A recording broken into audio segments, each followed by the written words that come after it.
podemos estar novamente aqui com cada um, celebrando as bênçãos do Senhor. Eu confesso para vocês que quando chega esse final de ano, início de ano, é um momento em que às vezes eu fico muito introspectivo e você começa a fazer uma análise da sua vida. Quando você começa a fazer a análise da sua vida, você começa a se fazer perguntas, começa a ver se você está no caminho certo, ou se você precisa ajustar o rumo, corrigir algumas coisas. E teve um momento que eu disse assim para Deus: Senhor, tanta coisa aconteceu em 2023, tanta coisa aconteceu.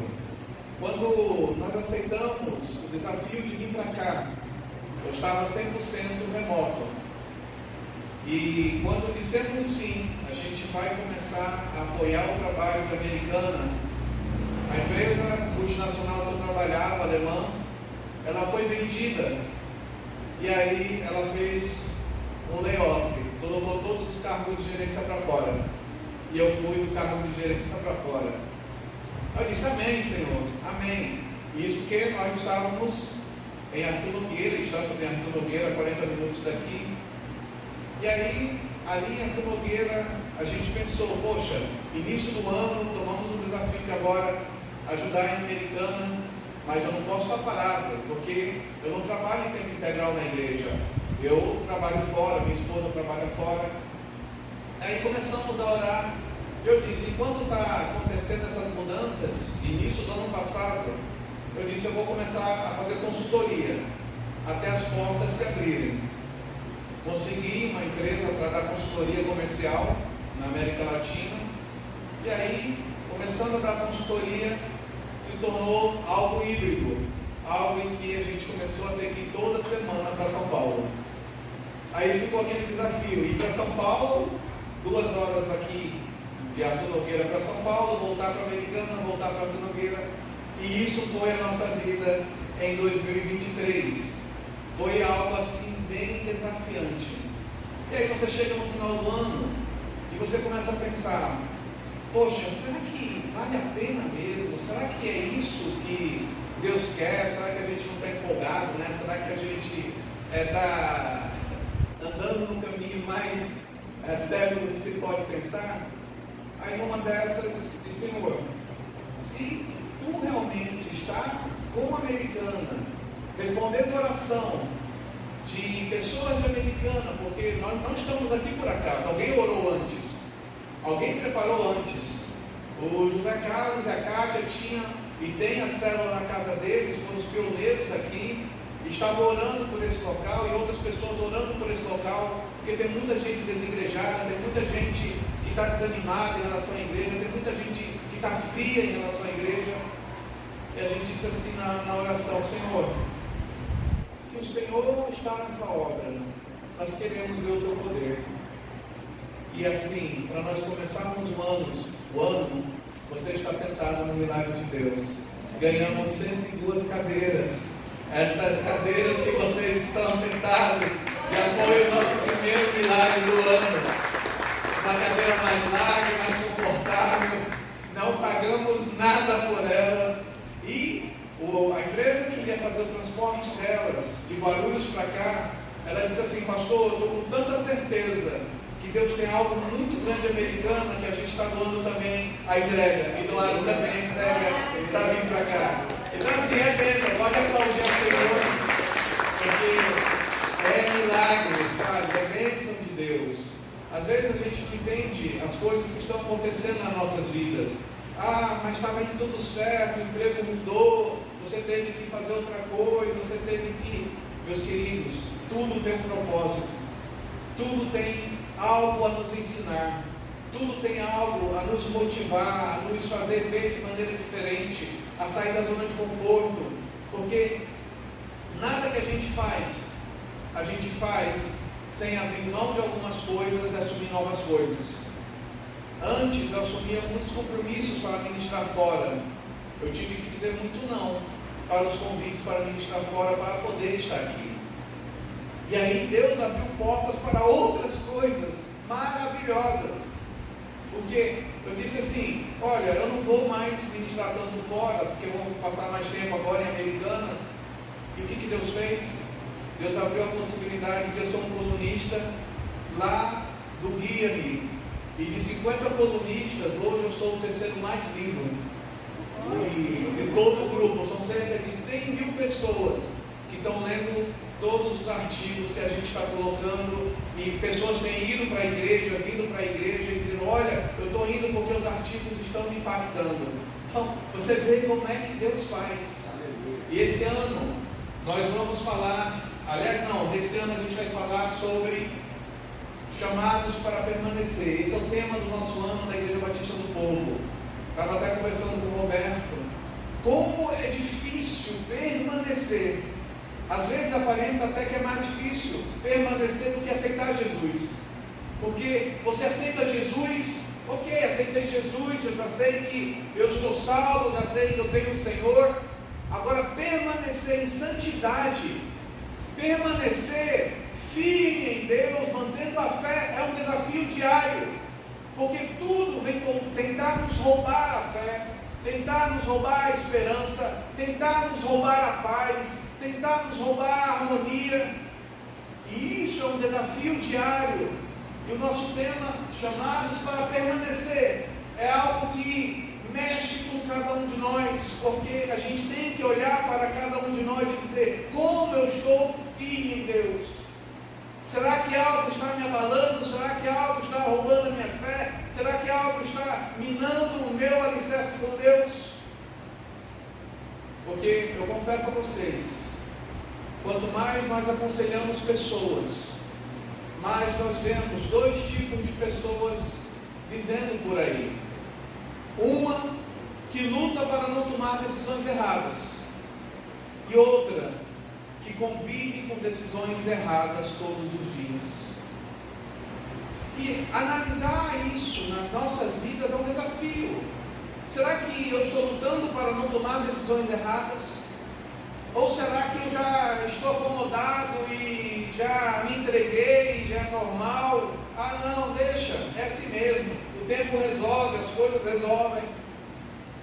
E talvez isso seja algo que nesse início de ano a gente tem que pensar, porque se nós não pensarmos, podemos tomar escolhas, caminhos errados que podem minar tudo aquilo que é a resposta de Deus para nossas vidas. E aí vem o tema do mês. O tema do mês é Neemias. Se puder colocar ali por gentileza. O tema do mês é Neemias. Neemias foi um homem que era copeiro de um rei, e ele sentiu no coração de Deus, ele sentiu no coração de ir para Jerusalém e reconstruir os muros da cidade. Às vezes a gente sabe a história de Neemias, a gente ouviu a história de Neemias, mas a gente não entende o contexto todo por trás do que ele fez. E eu quero trazer uma base histórica para facilitar o nosso entendimento da grandeza de Neemias. Tudo começou há cerca de 200 anos antes do nascimento de uma pessoa. A Bíblia fala que tem um profeta chamado Isaías. Esse profeta Isaías, ele começou a profetizar, olha, se vocês continuarem o caminho que vocês estão seguindo, vocês vão ser invadidos, vocês vão ser destruídos, vocês vão ser levados cativos, vocês vão perder tudo. Se vocês não buscarem a Deus, se vocês não manterem a santidade, vocês vão perder tudo. E Isaías começou a profetizar. E as pessoas zombavam de Isaías, as pessoas questionavam Isaías, ei, você está louco, não sei o quê. E numa das profecias, Isaías diz assim, Deus vai levantar um homem, e esse homem vai ser rei, e esse rei vai se chamar Ciro, e esse rei chamado Ciro, ele vai trazer a liberdade de volta a todos aqueles que querem se voltar para mim. Imagina que palavra louca. Não existia nenhum rei Ciro, não existia nenhum governo que pudesse mencionar Ciro ou alguma coisa, nunca houve antes. havia nenhuma perspectiva. Ele estava profetizando 200 anos antes do surgimento de Ciro. O que aconteceu é que Isaías morreu, o povo continuou pecando, o povo continuou se afastando de Deus, e veio o rei Nabucodonosor da Babilônia e levou todo mundo cativo e destruiu o templo de Jerusalém. Ele foi lá e destruiu as muralhas de Jerusalém, ele destruiu as coisas, destruiu o templo e levou um monte de gente cativa. Os filhos dos reis, os príncipes, se transformaram em eunucos, foram levados para lá.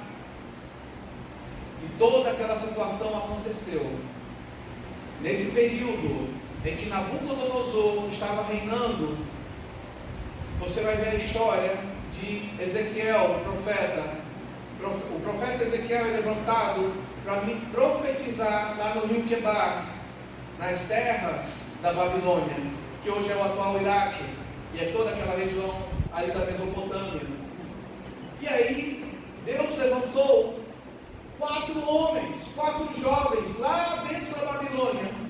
Um se chamava Daniel, o outro Sadraque, Mesaque e Abednego. E esses 4 começaram a testemunhar de Deus lá dentro da Babilônia. O interessante é que lá dentro da Babilônia, esses 4 jovens, que eram príncipes, foram transformados em eunucos, segundo a tradição. Por isso que você não vê Daniel casado e nenhum dos outros 3 casados, porque eles foram virados eunucos, cumprindo a profecia de Isaías. Por isso que Daniel, na Bíblia hebraica, ele não é tido como um profeta maior, apesar de todas as profecias que ele teve, porque ele era eunuco. E aí, o rei Nabucodonosor tem um sonho. E ele tem um sonho. Esse sonho, ele vê uma estátua gigante. Nessa estátua gigante, ele vê uma cabeça de ouro. Ele vê um braço de prata. E aí um peitoral de bronze. Mãos e parte das pernas de bronze. E aí vem parte dos pés, das pernas e dos pés de ferro. E ele começa a ficar perturbado com esse sonho. E nessa perturbação, Deus levanta Daniel com a interpretação do sonho. E nessa interpretação do sonho, ele diz: grande rei, 4 reinos vão surgir. Daniel profetizando lá na corte de Nabucodonosor. 4 reinos vão surgir. O primeiro, a cabeça de ouro, é o seu reino. Você é a cabeça de ouro. Mas depois de você vai vir um outro reino. E esse reino vai dominar tudo, que seria o reino dos Medos. E depois desse reino dos Medos vai surgir outro. E ele vai dominar tudo, que seria dos persas.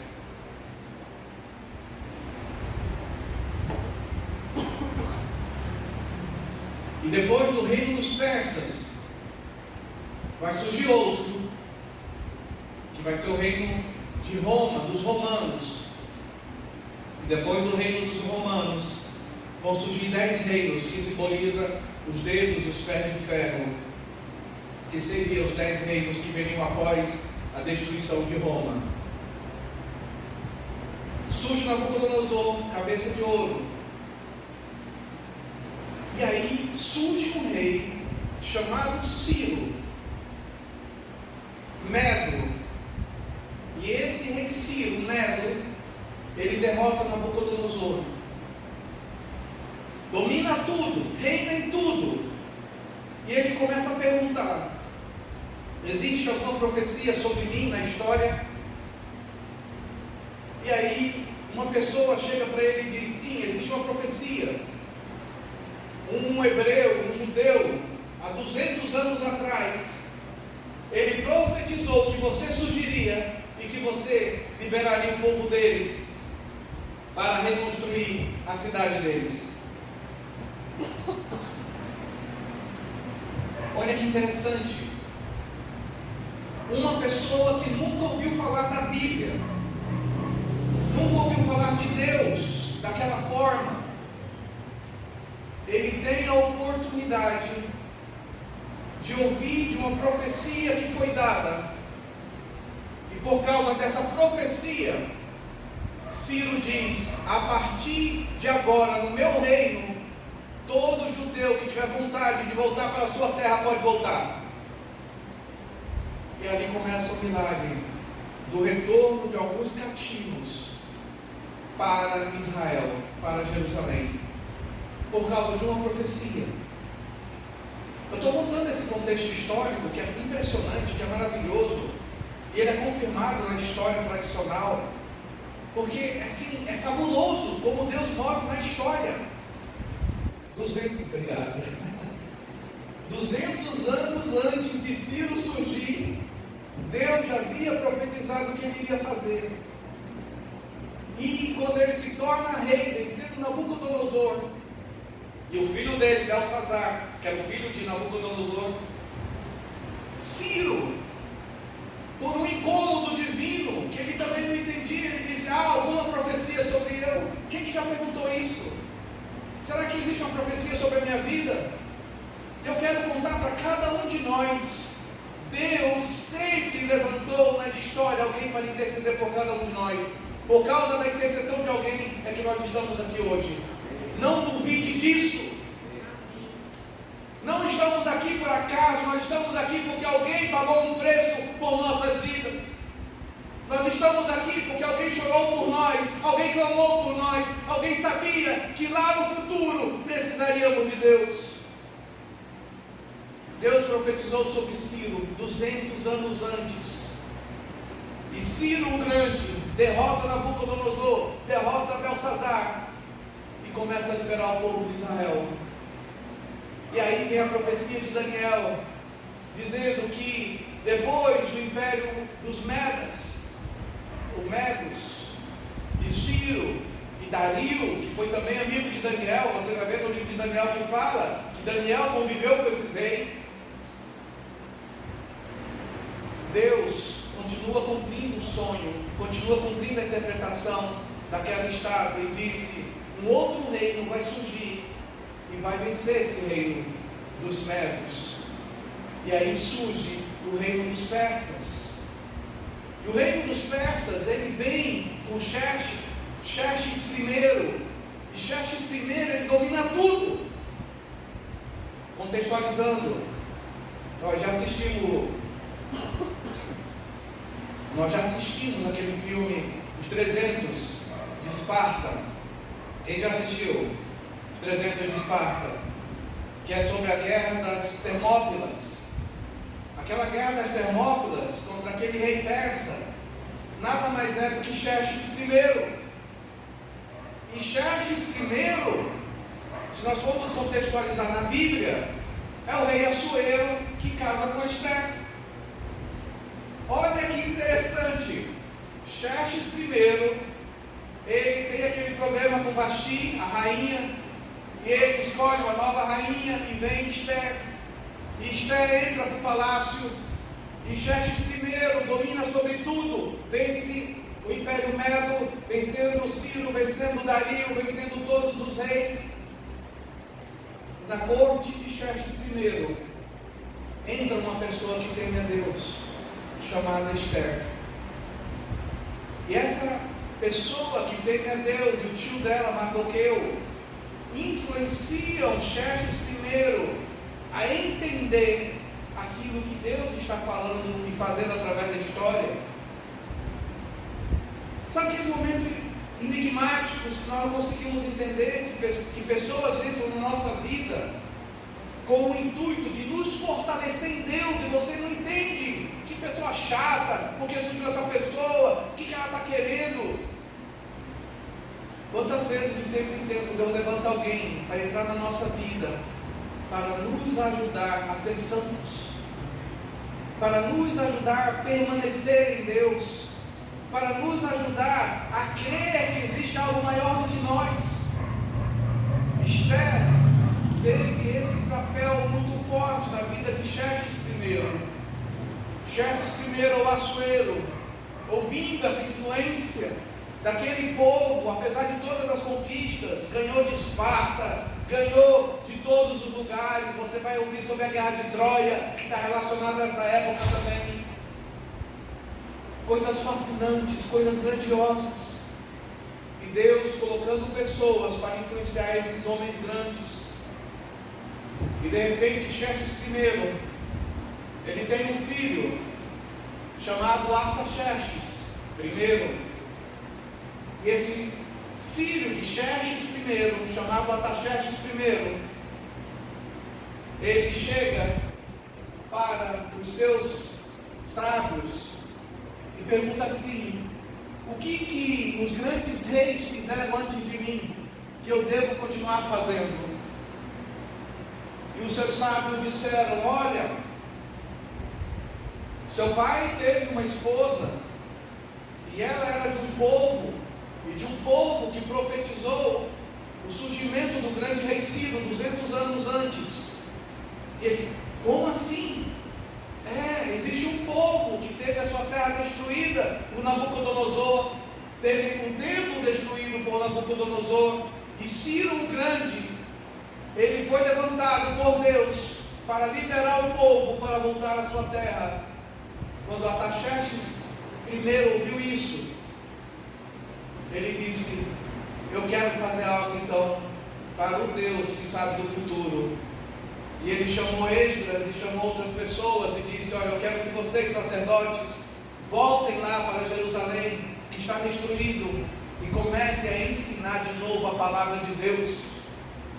Assim Esdras é enviado pelo rei para voltar para Jerusalém, que está com as muralhas destruídas, está com tudo destruído, para ensinar o povo de volta ao caminho de Deus. O que isso nos ensina? Podemos pensar em santidade, podemos pensar em milagres de Deus, podemos pensar em grandes coisas de Deus, mas se a palavra do Senhor não estiver no nosso coração, não temos fé. Porque a fé vem pelo ouvir, e ouvir a palavra de Deus, não há outra forma. Pastor, estou tão sem fé. Leia a Bíblia, viva a Bíblia, pense na Bíblia, haja conforme a Bíblia. Um homem tocado por Deus, ele viu o mover de Deus na história. Um homem que não foi criado na escola dominical, um homem que era rei de tudo, ele entendeu que havia alguém maior que podia mudar o curso da sua vida. Olha que coisa tremenda. E aí você vê lá no rio Quebar, na Babilônia, o profeta Ezequiel profetizando. Lá dentro da Babilônia, Daniel, Sadraque, Mesaque e Abednego profetizando e pregando e assumindo cargos. E em Jerusalém, na cidade toda destruída, contemporâneos, você vê o profeta Jeremias pregando para quem ficou, dizendo: não desista, Deus não nos abandonou, fomos nós que abandonamos Deus. Olha que coisa grandiosa. Geograficamente algo absurdamente longe um do outro, e Deus operando em todos os lugares. E às vezes o diabo coloca pensamento na nossa mente dizendo: olha, você está só, Deus não está com você, Deus não vai mudar suas circunstâncias, Deus não vai mudar sua história, Deus não vai fazer mudar tudo isso. É mentira do diabo, porque o nosso Deus, Ele sabe de tudo o que somos e precisamos, antes mesmo de falarmos. Esdras foi enviado por Artaxerxes I para ensinar de novo a palavra do Senhor ao povo que estava desanimado. Talvez isso seja algo para pensarmos hoje. Antes de pensarmos em reconstruir qualquer coisa, temos que voltar a amar a palavra de Deus, temos que voltar a ler a palavra de Deus, temos que voltar a meditar na palavra de Deus, temos que voltar a viver a palavra de Deus, para que tenhamos fé suficiente para agir pela palavra de Deus. Porque às vezes a gente quer agir, mas não tem fé. E não tem fé porque não lê a Bíblia, não vive a Bíblia, não confia em Deus, que inspirou a palavra dele. E aí, Esdras vai para Jerusalém, começa a ministrar, começa a ensinar, começa a discipular, começa a pregar a palavra. E Neemias está lá na corte. Neemias é copeiro de Artaxerxes I.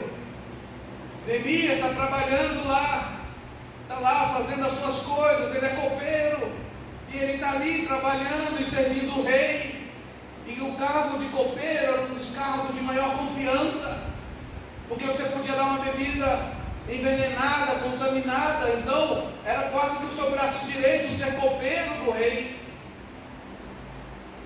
E você vê Neemias ali, e Esdras lá de Jerusalém, ele manda informações para os que estavam lá no exílio na Babilônia. Quando as notícias de Esdras chegam, Neemias fica triste, começa a chorar. E quando ele começa a chorar, seu semblante muda. E ele começa a trabalhar com o semblante caído, até o rei notar. E a Bíblia diz que o rei nota o semblante caído de Neemias e pergunta para Neemias: Neemias, por que você está assim? Imagina, um rei de tudo, governava tudo, tinha todo o poder, toda a autoridade, toda a riqueza, e vai se importar com o copeiro?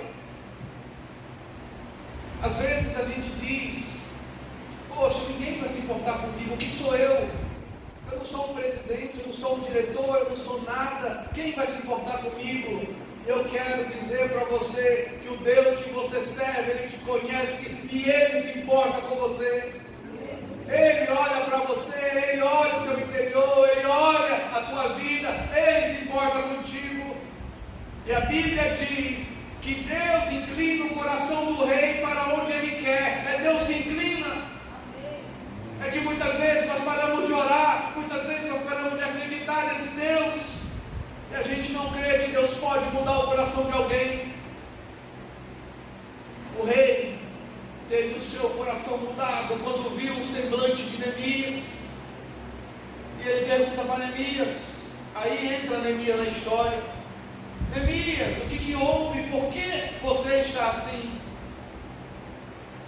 E Neemias diz: porque a minha cidade está destruída, os seus muros estão caídos, o templo está destruído, e eu não consigo parar de me lamentar por isso.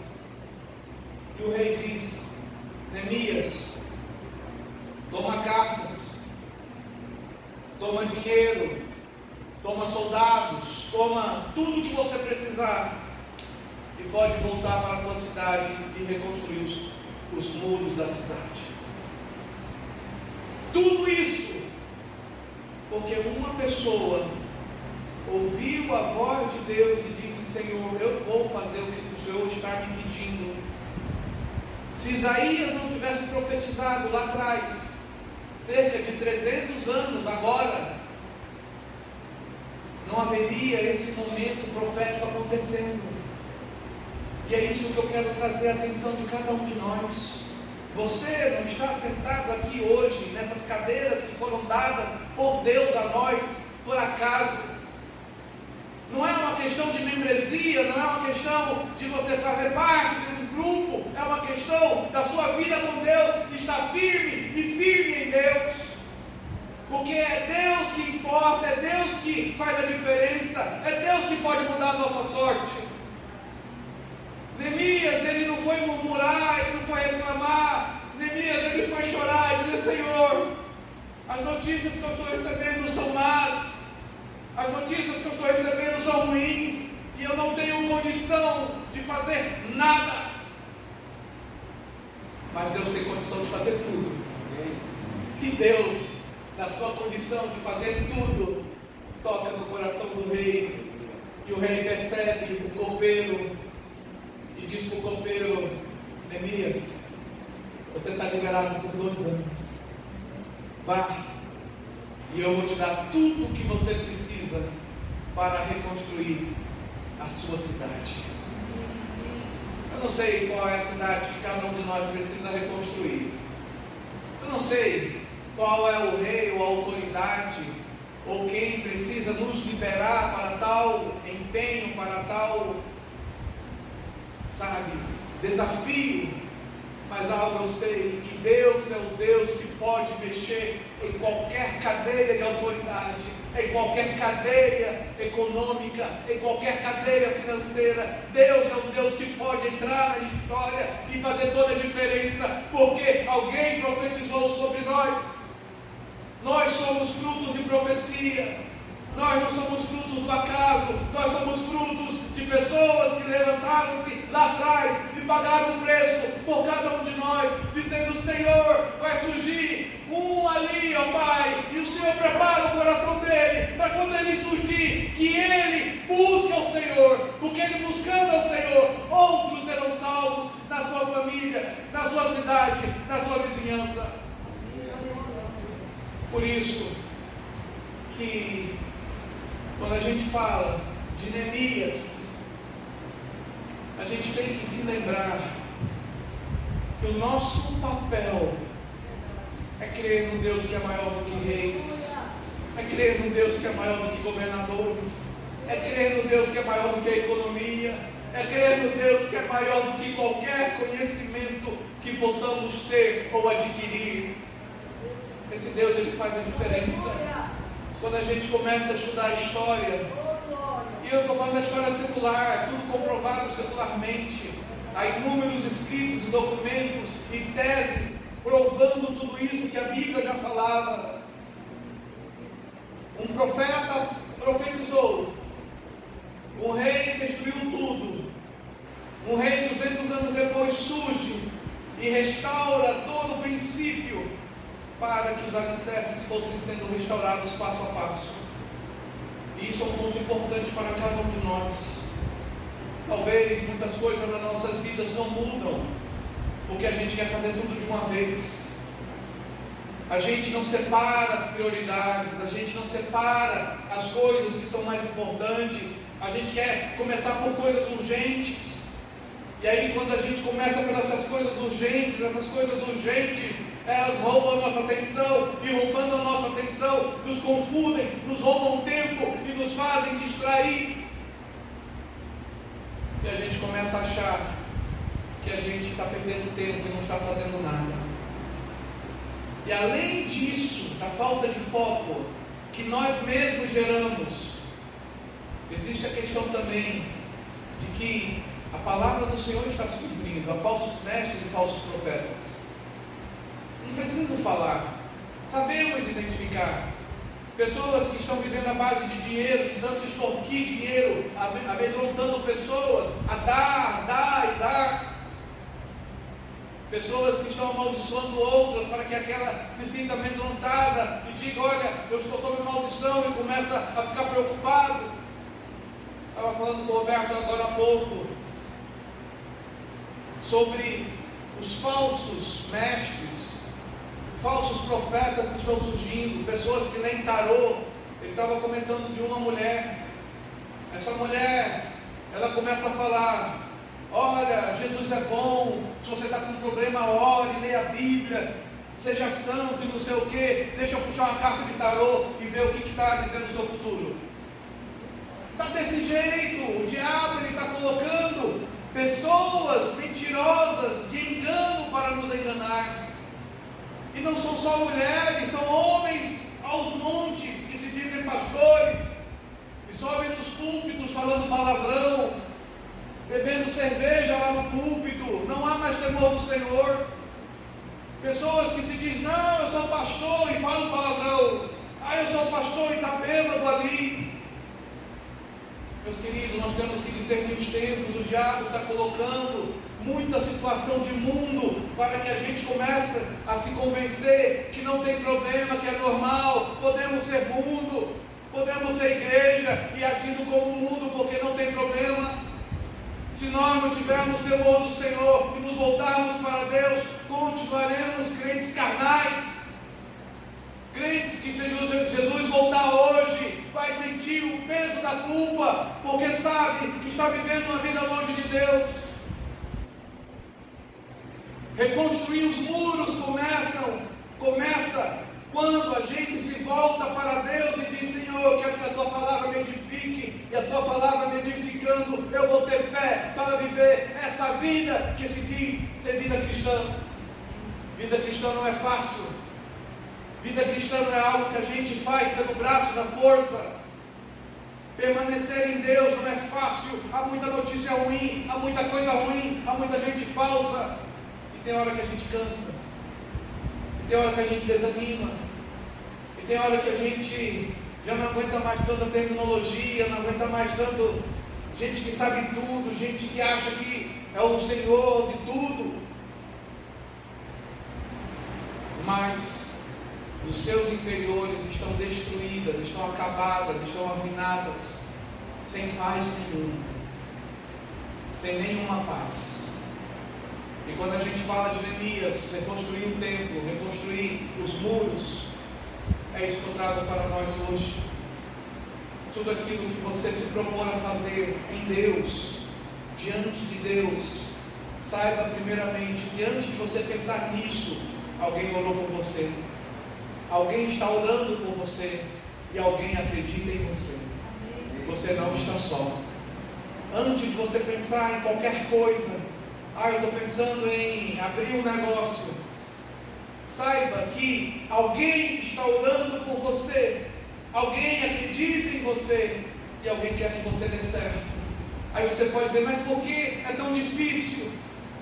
Infelizmente é tão difícil, primeiramente porque esse mundo jaz do maligno. A Bíblia diz: esse mundo jaz do maligno. É um querendo enganar o outro, é um querendo passar a perna no outro. Nós tivemos um problema algumas semanas atrás, numa torneira. Havíamos comprado aquela torneira, estávamos felizes com a torneira, a aparência da torneira era maravilhosa, era tudo o que a gente queria, é a torneira. A infeliz da torneira começa a vazar. A gente chama o técnico diz: saiu de linha, não tem mais reposição. A gente chama o especialista para tentar, descobre que por fora a torneira ela é um aço antioxidante, é inoxidável. Então ela não enferruja. Então por fora a torneira não enferrujava. Mas quando fomos olhar por debaixo da pia, tudo enferrujado. Todas as peças da torneira eram vagabundas e estavam enferrujadas. E como deu trabalho para tirar aquelas peças para trocar a torneira. E aquilo me chamou muita atenção, porque muitos de nós muitas vezes estamos vivendo aquela vida em que no lado de fora é aquela beleza, que todo mundo olha, que torneira bonita, olha que coisa linda, e não sei o que, mas se for olhar por debaixo, está tudo enferrujado, é uma porcaria. Reconstruir os alicerces para edificar muros, meus queridos, começa quando a gente começa a tratar as coisas ocultas, aquilo que ninguém está vendo, aquilo que só é você e Deus, aquilo que só você e Deus sabem da realidade. Enquanto não tratar as coisas ocultas, você vai continuar com aquela aparência de formosa, aquela aparência de bonito, aquela aparência de grandioso, mas cedo ou tarde você vai cair, porque vai oxidar, vai enferrujar. Foi o que aconteceu conosco. Por mais tempo que a gente tentasse resolver, mais os efeitos colaterais surgiam. O vazamento surgia em outros lugares. Ela começava a afrouxar, e afrouxando começava a destruir a pia, e afrouxando começava a vazar no azulejo, e vazando no azulejo começava a descascar a tintura. Ou seja, não para a destruição quando a gente oculta pecado. Se a gente está ocultando o pecado, o princípio o salário do pecado é a morte. E vai ser morte. Você pode tentar jogar por baixo do tapete, você pode tentar ocultar, mas o pecado vai continuar proliferando e destruindo outras coisas que não tem nada a ver. vai destruir nossos filhos, vai destruir nosso casamento, vai destruir nosso ânimo, vai destruir nossa vida com Deus. Tem um papel de Neemias.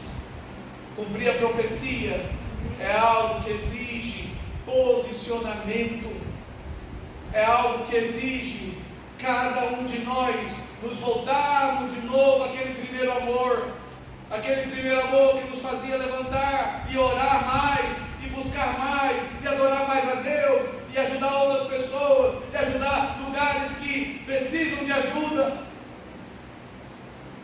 e começar a mudar aquelas bases que enferrujam, que estão ocultas, porque é essa base oculta que enferruja que vai causar toda a ruína das nossas vidas. Estamos iniciando o ano em que a gente está falando, chamados para permanecer, mas para permanecer temos que ter uma atitude de Neemias, reconstruir os muros caídos, identificar as partes enferrujadas, agir rápido para eliminar aquilo que vai me derrubar, porque quanto mais nós tardarmos, mais os efeitos colaterais vão se seguir, e vai chegar um momento que aquilo que é uma simples manutenção vai se tornar uma obra, e quando virar obra, você tem que quebrar, você tem que derrubar, você tem que arrancar, e o trabalho e o custo é muito maior. Deus está nos alertando nessa manhã para nos voltarmos para Ele e fazermos as manutenções necessárias para que a gente continue firme, para que a nossa vida fique firme, para que a nossa santidade cresça em Deus, para que o nosso desejo por Deus cresça mais. E assim, a gente tem um ano que, apesar de todas as consequências, nos sentiremos em paz, porque o Senhor é a nossa paz. Nos sentiremos confiantes, porque o Senhor é quem nos sustenta. Nos sentiremos seguros, porque estaremos no esconderijo do Altíssimo, à sombra do Onipotente, e ali descansaremos. Talvez nós estejamos cansados, sobrecarregados, porque nós não nos voltamos mais para Jesus, e não conhecendo mais a palavra dele, a gente esquece do que Jesus diz: vinde a mim todos que estão cansados e sobrecarregados, e eu vos aliviarei. É ir para Jesus, não é ir para a religião, não é ir atrás de ninguém, é ir para Jesus. E aí sim, os fundamentos da nossa vida estarão aptas a ser edificadas, e crescer, e crescer, e crescer de tal forma que pode vir um vento, que pode vir um terremoto, que pode vir a chuva, e ela não será abalada, como diz a palavra do Senhor. Esse ano é um ano em que Deus preparou para cada um de nós, e o que nós iremos colher depende de cada um de nós. Se a minha vida espiritual em 2023 foi medíocre, foi na média, 2024 eu tomarei uma atitude diferente. Eu vou orar mais, eu vou jejuar mais, eu vou buscar mais a Deus, eu vou começar a minha leitura anual da Bíblia, ler a Bíblia toda, eu vou começar a aprender mais versículos, eu vou começar a me empenhar mais. 24 não vai ser igual a 23, vai ser melhor. 24 não vai ter os mesmos percalços e as mesmas tristezas que eu tive em 23, porque a maturidade que eu aprendi em 23, eu trago para 24, para ter atitudes novas diante da crise. E é isso que a gente precisa fazer: reconstruir muros caídos, reconstruir emoções perdidas, reconstruir relacionamentos que a gente, por falta de perdão, deixou de lado, reconstruir alianças com pessoas que foram muito importantes em nossas vidas, reconstruir momentos com Deus que vão fazer toda a diferença nessa nossa jornada de 2024. E assim nós poderemos nos alegrar como Neemias se alegrou junto com Esdras, dizendo: o Senhor fez por nós aquilo que nós não esperávamos. O Senhor fez por nós aquilo que nós não imaginávamos. Neemias 2 anos depois que fez tudo o que tinha que fazer, ele retornou para a Babilônia, que agora era o reinado dos persas, e ali ele retomou a sua função, e ali ele foi honrado. Meus queridos, só há uma pessoa que pode nos trazer honra e glória, e se chama Jesus. Só Jesus pode nos trazer honra e glória. O nosso conhecimento, a nossa sabedoria, os nossos diplomas, os nossos títulos são vãos, são inúteis, porque você vai encontrar-se sozinho em muitos momentos, sentado naquela cadeira, olhando para os teus diplomas, para os teus brindes, para as tuas conquistas, os troféus, os colares e tantas coisas, e ninguém vai se lembrar daquilo, mas Deus sempre se lembrará de quem você é. Filho dele, filha dele, precioso para ele, e ele é aquele que pode mudar a sua sorte e o seu ânimo, porque esse é o nosso Deus. Você pode ficar de pé e vamos orar. Aleluia, glória a Deus. 2024 será um ano de milagres, um ano de bênçãos, e é isso que eu gostaria que você orasse agora, e se apropriasse disso como Neemias se apropriou, que se tiver pessoas que têm que ser despertada, como o rei Ciro foi, como Xerxes foi, como Ataxerxes foi, é o momento de nós orarmos e dizermos: Senhor, todos aqueles que precisam ser despertados para que a Tua palavra se cumpra em minha vida, na minha família, em nome de Jesus, Senhor, eu profetizo agora que sejam despertados, que sejam tocados, que sejam incomodados, ó Pai, todos aqueles que precisam ser incomodados para que o milagre aconteça, para que a Tua palavra se cumpra, para que haja o cumprimento das promessas, Senhor, nós profetizamos, se cumpra em nome de Jesus. Em nome de Jesus, que haja abertura das portas, que se abram os céus, e o Senhor faça chover o milagre em nossas vidas, em nome de Jesus. Oh Deus, graças te damos, ó Pai, porque, ó Pai, nós plantamos sementes de vida nesse lugar. Graças te damos, Senhor, porque a nossa semeadura, ó Pai, é por almas, ó Pai, que precisam de Ti, almas que anelam por Ti, almas, ó Pai, que buscam o Senhor para ter paz. Senhor, toca nos vizinhos, toca naqueles que estão desviados, toca naqueles desigrejados, naqueles que estão frios. Senhor, olha a minha vida mesmo, Senhor, se eu tenho me mundanizado, se eu tenho me tornado carnal. Oh Pai, em nome de Jesus, Senhor, que Tu possas, ó Pai, despertar em mim, ó Pai, o desejo novamente de avivamento, o desejo novamente da Tua unção, o desejo novamente da Tua presença, Senhor. Oh Deus, nossa fé está nós no cremos em Ti, nosso Pai. Deus. Nossa fé está em Ti, Que Senhor. se abram os céus. Oh Deus, que se abra os céus nas Que nossas Seu vidas. reino vem. Vem sobre nós, ó Pai. Nossa fé está Aleluia. no nosso Deus. Que os céus fechados se abram, Teu reino venha mover. A nossa fé e esperança estão em Deus, grande Deus. Que os céus fechados se abram, Teu reino venha mover. A nossa fé e esperança estão em Deus, grande Deus. Aleluia. Aleluia. Aleluia. Você pode aplaudir o Senhor. Amém. Aleluia.